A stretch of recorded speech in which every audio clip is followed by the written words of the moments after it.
अहमदाबाद से श्रुति जी शाह का क्वेश्चन है। धर्मेश भाई दावनगिरी का विहार दरमियान एक्सीडेंट हुआ और कुछ दिन पहले ही उनके देहांत का समाचार मिले। मीत भाई खापोली करजत के परिवारों के साथ भी इसी तरह की घटना, क्या आपको नहीं लगता कि इस बारे में कुछ ठोस डिसीजन लेने का समय आ चुका है? सच में बोलूं, बहुत ज्यादा जरूरत है इस विषय पर बात करने की। विहार के विषय में ये 2 दिन पहले ही धर्मेश भाई भी ऑफ हुए। दावनगिरी में युवान थे। मीत भाई भी कुछ दिन पहले एकाएक लड़के थे।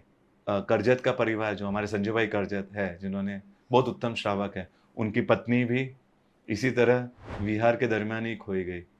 और साथ में बताऊं, मेरे भाई महाराज का भी एक्सीडेंट इसी के दरमियान हुआ था, विहार के दरमियान ही। मुझे लगता है कि हम सिर्फ अनुमोदना करके शासन शहीदी को जश्न मनाना कोई गलत नहीं है, वो शहीदी हुए हैं।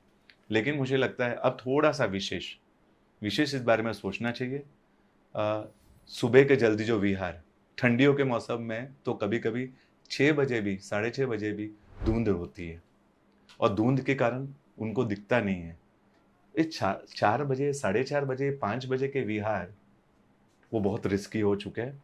हाईवे टच विहार वो बहुत रिस्की हो चुके हैं। तो थोड़ा सोचने जैसा है। हमने जो विहार धाम भी हाईवे टच में बनाया है, हाईवे के सामने, तो शायद उसका एक नुकसान भी झेल रहे हैं, क्योंकि महात्मा गांव में नहीं जा रहे हैं। अब प्रश्न आया, मुझे आज किसी ने बताया कि कोई मैसेज आया, गांव में लोग का है जैन, अजैन तो है। अजैनों के हृदय में भी परमात्मा का शासन तो जीवंत रहेगा। कोई 4 महात्मा, 40 महात्मा जाएंगे तो भविष्य में कोई 400 महात्मा आएंगे ना, तो जैन अजैन लोग भी उनके प्रति की भक्ति का प्रदर्शन कर पाएंगे, उनको बुलाएंगे। मैं तो कई ऐसे अजैन परिवारों को जानता हूं जो स्पेशली अपना घर खाली कर देते हैं, पूरा परिवार बाहर रात को सोता है। 17 साध्वी जी भगवान गिरनार की तरफ विहार कर रहे हैं। 17 साध्वी जी भगवंतों के लिए वो अजैन परिवार ने अपना पूरा घर खाली, इवन घर का सामान भी उसने बाहर निकाल दिया था। और बोले आप कहाँ रुकोगे? बोलते हम बस बाहर सो जाएंगे।